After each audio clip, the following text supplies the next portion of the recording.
This is the conversation you don't want to have. Ooh, how Olfl dies in the middle of TCCOTT, and since the beginning of the prologue, and technically in the prologue anyways, that's the prologue of TCCOTT. Anyways, well, the middle of it being the core trilogy, which is not really the because of the prequel, the sequel at that point, of anything else. I don't know.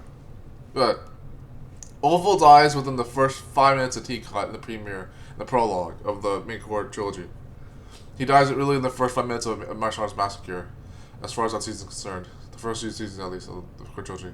He dies in the first 5 minutes to like the main aspect of the show, which is the martial arts magic.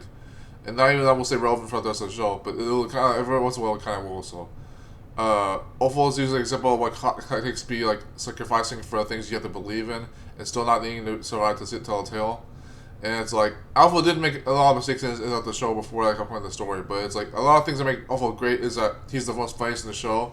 He's also the most, like, you know, it's merciful to people, like, Andromeda is merciful to people that he has to be without fault, but sometimes he is at fault. Olfl knows how to have mercy and still hold his own boundaries in regard.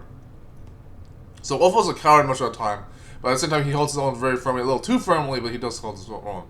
As far as compared to the other 4 characters, Olfl was one of the most usually genuine characters about what he did with the repurpose, even if he still didn't know what he was doing.